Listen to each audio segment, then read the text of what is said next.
Hello, welcome to Art Obsession Studio. The studio, tiny little place that I work. I'm obsessed by art. So, I want to talk about brushes today. And I'm going to start with the biggest one that I have. Well, that might be this one. It says it's natural fibers made in Barcelona. So, more natural hog's hair probably.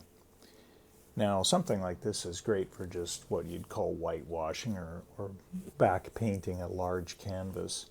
But you could also use a brush like this to actually do the work of art. It's really up to the individual artist.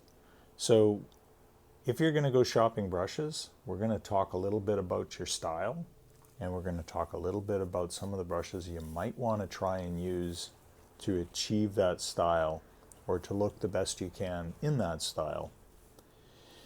So, first of all, we're going to talk about the difference in the strands or the bristle that actually make up the brush, how it holds the paint, etc. So that one's very large. This is also very large. So let's start here. This is a synthetic hog's hair. I don't know if you can see the print on that and make it out, or if it's in reverse. But it's a synthetic hog's hair, a size 20. It's usually pretty big. Usually I've been around the 12 and 14 for my large brushes traditionally. But I got this just a few years ago, and I found it was incredibly useful on big canvas, especially with straight lines and brushing in large areas. Fantastic brush. But let's talk a little bit about those bristles and what they do. So first of all, the hog's hair or the synthetic hog's hair, how do you tell the difference? To me, it's kind of a feeling thing. You can kind of tell the natural hog's hair for some curls and bends. It's a little wilder, whereas when you look at the synthetic hog's hair and it's fine looking, it's all very, very straight. And that's not to knock it. I have some. But the ones that are natural hog's hair or even a fine hog's hair, you'll notice that in some of those brushes, and this very old one here, that they tend to have a little bit of a curl to them, to some of the bristly strands. I get a couple of older examples. Yeah, these are good examples. This is really old. It's got tape on it. And yeah, if you look at it, you'll see that they're not exactly straight. Now, these hog's hair or very coarse-haired brushes, and I won't differentiate between filbert and flat right now. We'll just talk about the bristles. They have a very stiff property to them, and therefore they load up with paint, like heavy amounts of paint, right out of the tube. You don't even require thinning with these brushes because they're so stable, so rigid and stiff and firm that they can literally apply pure paint out of the tube onto canvas, and you can sculpt that paint on, and it leaves behind these wonderful brush strokes. Wonderful if that's what you're looking for.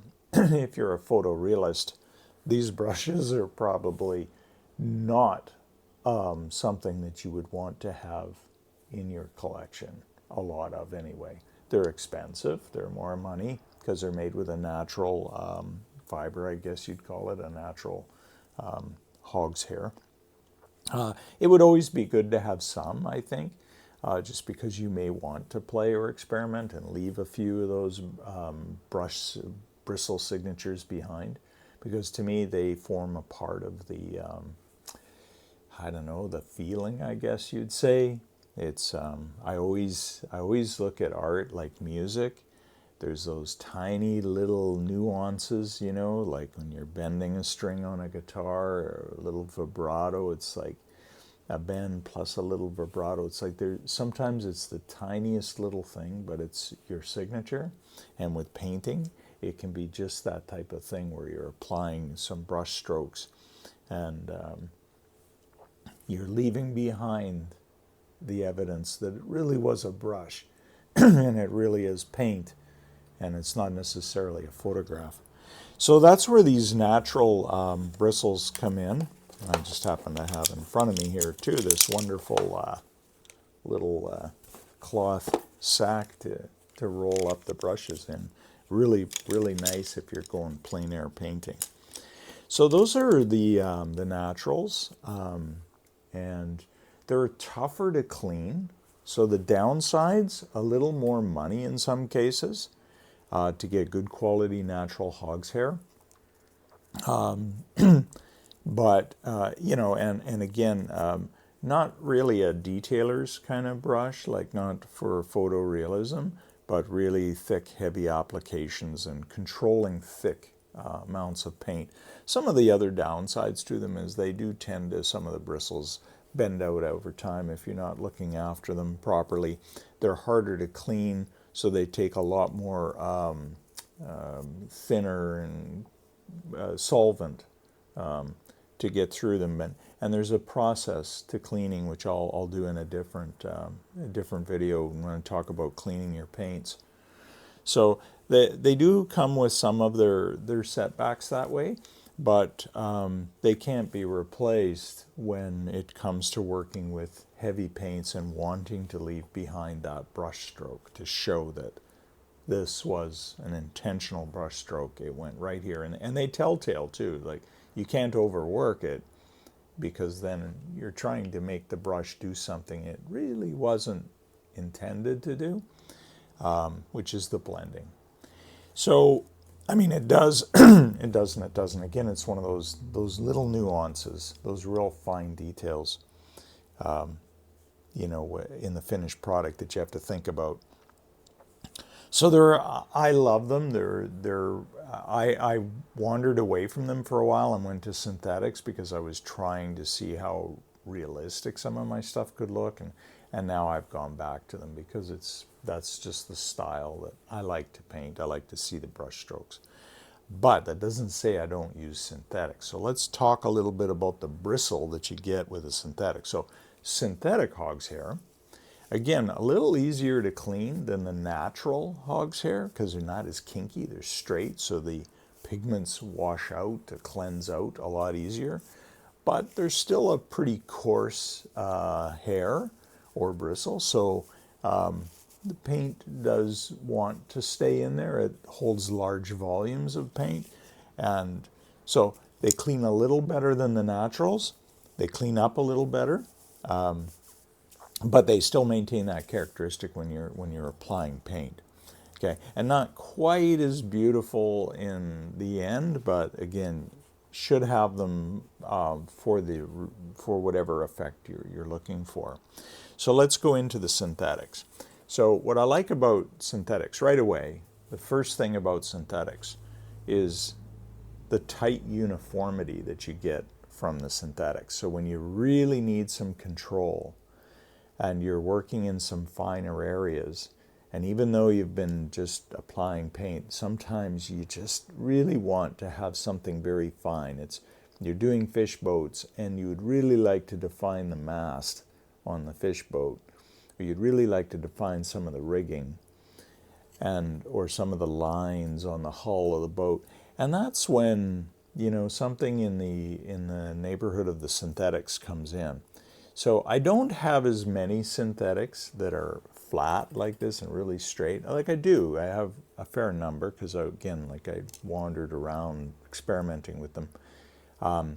But more in the filbert configuration for me, and everybody's different. So again, you can do all the same things with these that you do with a natural hog's hair, but the effect is going to be a little bit different. It's going to be a little smoother. You're not going to see the brush strokes left behind quite as much. They're going to be a little softer finish. So if you're looking for that, if you don't, it's like, ooh, like a Van Gogh kind of, it's just too abrupt for me, you might say. Then, you might want to take a close look at synthetics because they'll apply a much softer paint application, and they blend really well. So when we do get into especially these long synthetics, filbert, this is really, really good for blending.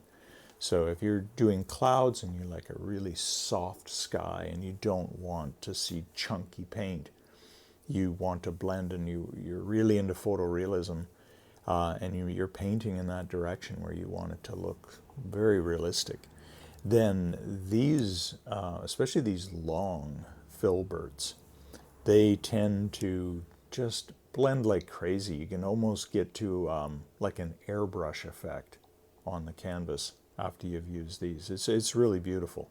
So if that's your style and you're heading in that direction, then you'll really enjoy, and again, these, but not necessarily this make. It could be any synthetic. I do like these though. These are by Princeton. They're the Aspen series, I believe. And very, very nice brush. Very easy to clean. And again, photorealism, blending, get near airbrush results. So that's a very good one. This goes to show you that natural bristle again. This one's, I'm not sure if it's very stiff, very heavy. It's a filbert, so you get some blending, but you leave behind that signature bristle marks. So now we're going to talk about,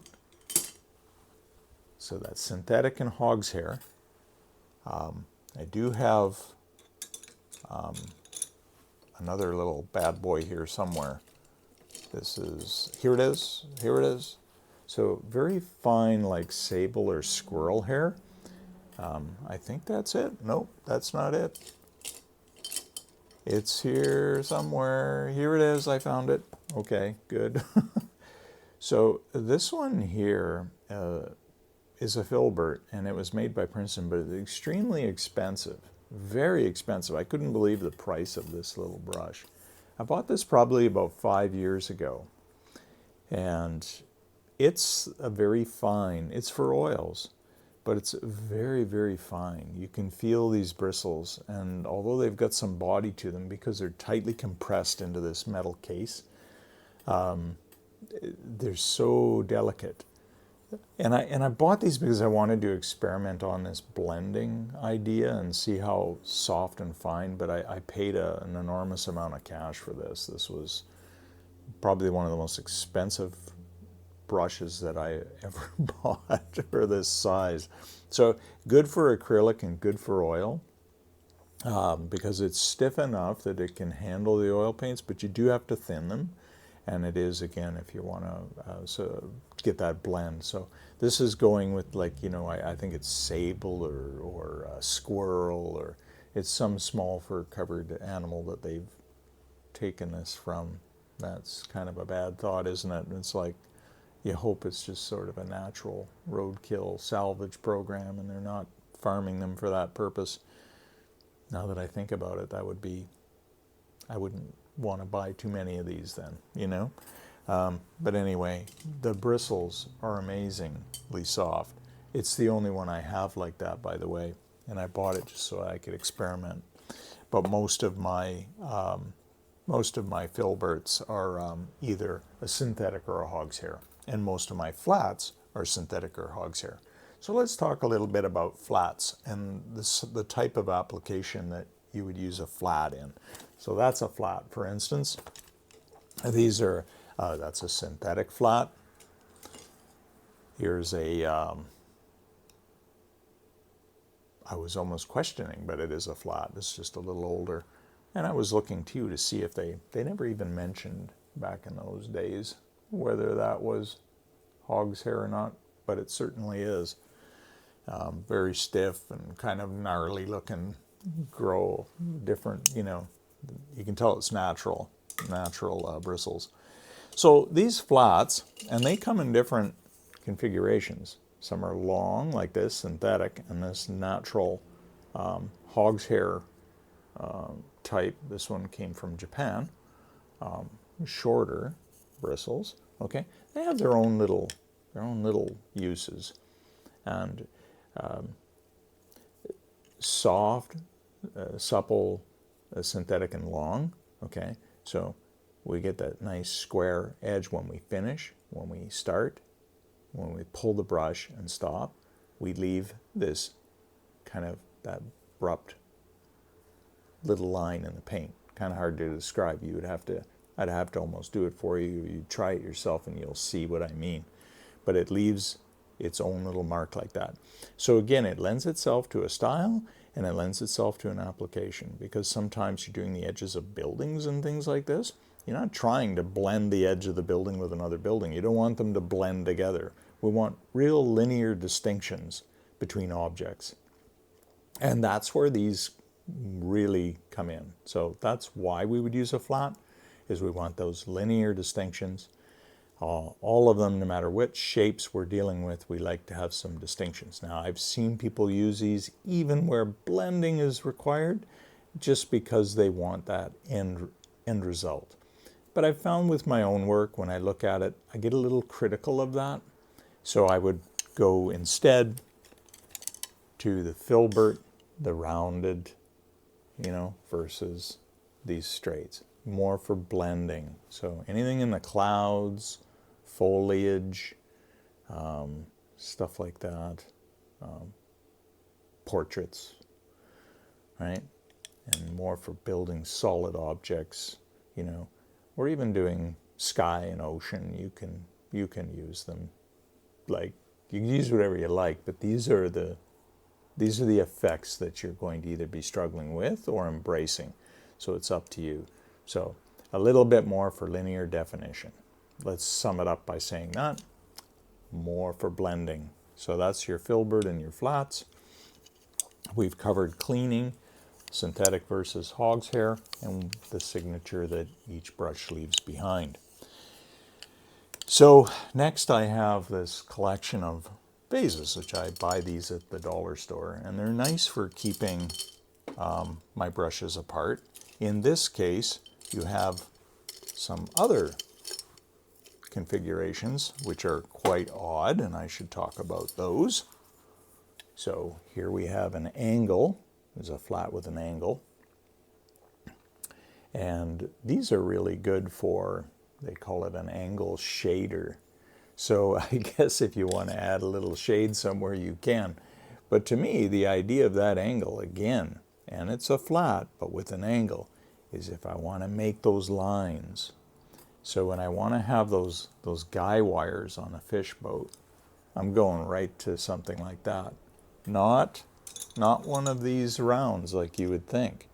And the reason for that is because I have to re-dip this in the paint too many times. For a long line, I'm going to have interrupts in that long cable, like telephone wire from one thing to the next. Anything long, like the deck of a boat, and there's a little line, a nice fine painted line on the deck of that ship or whatever, or the hull of that ship, that nice red line of paint that goes from stem to stern kind of thing, bow to stern. I want this type of brush, an angle, because it'll load up with a lot more paint, and I can drag that along and probably get it in one shot, maybe two. But with something like this, what we call a round, these rounds don't hold a lot of paint.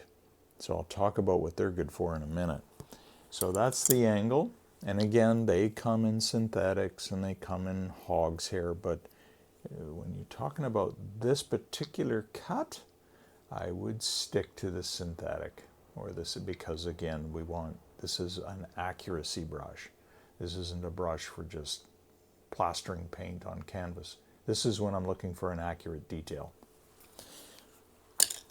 Next, let's talk about these little fan-shaped things, which I resisted for many years, and then finally I bought one, and I discovered that these were actually really useful for doing foliage and highlights and wispy highlights on some grassy little spots and stuff, and I thought that really good for effect. So I have this really ancient one here which is starting to fall apart, and I have this newer one here. And so anyway, there you have it. So good for very special effects. Good for if you're doing landscapes and stuff like that. Something like this would be handy, but I can't imagine using it any other place than something where there's just this. You know, I have used them for blowing snow in certain scenes where I want to show the snow blowing, and especially these ratty looking old ones, and I'll just dip the grayish white on the tips, and I'll just jag it across the canvas as straight as I can in the direction the wind is blowing, and it helps to create the motion of the weather. So very special effects and special application with those. The next thing I do is, and whether or not it's evident or not in this picture, is when I do have an old tired brush, I will chop little chunks out of it. If you've been to the hairdresser and they use the thinning shears on and I just got my hair thinned at a cut. I think it's thinning naturally, but it's got cut. But I do that with these. And you see what I've done? So again, landscape, foliage, when I need a real rough little finish and I just want to put the highlights on some leaves, and there's a lot of leaves on the tree, I would use something like this. So it's a good repurposing of an old brush. Don't throw your old brushes out. You can chop out little divots in there, and you can create a special effects brush. So I have a very special little vase here just for that. Next we'll talk about the rounds. Oh, and I happen to have another special effects brush right here, which is the same kind of thing. It's good for dabbing. It's wasn't a very expensive brush, pure bristle, made in Indonesia.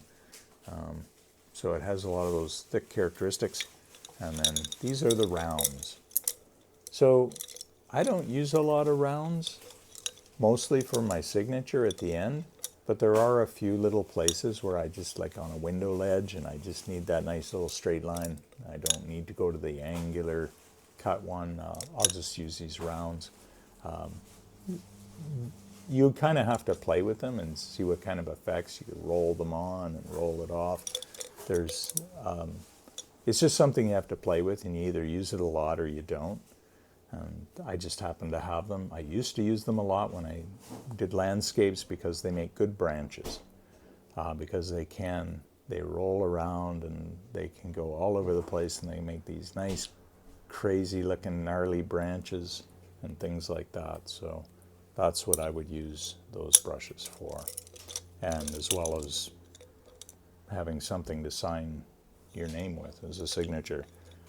That's what these are for. So I don't have as many of them. They wear out really fast. And again, same idea. I try to stick to the synthetics on those just because they're tighter, more controlled, and they clean up easier.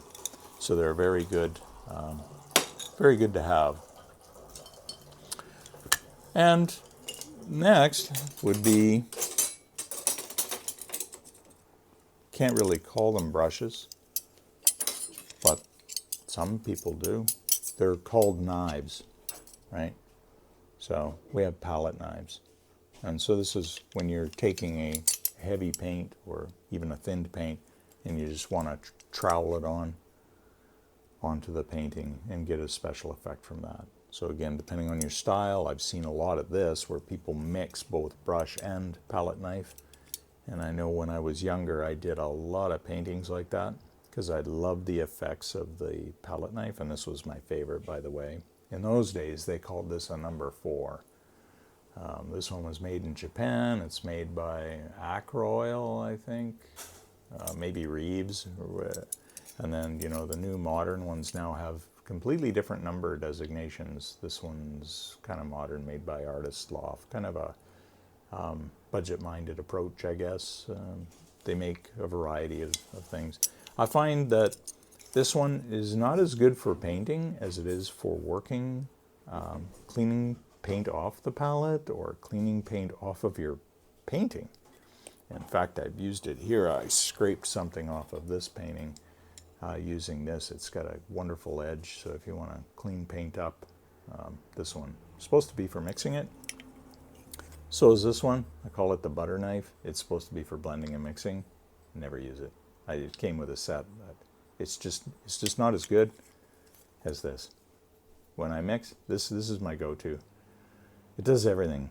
You paint with it, mix with it, you clean stuff up, but it doesn't clean up as well as this one. So they come in different sizes, so little ones like that, right, for doing small effects on the edges of stuff, and you can be surprised at the amount of detail you can put into a painting using these knives. So they're another way to go, as well as the brushes, and then of course there's the art of looking after the brushes, right? So you want to make sure that you have something like this right here with this wire, so the brushes sit down inside and the pigment washes away. Okay, so please, if you like the video and it's informative and it's helpful, click the like and subscribe buttons, and thank you very much for watching.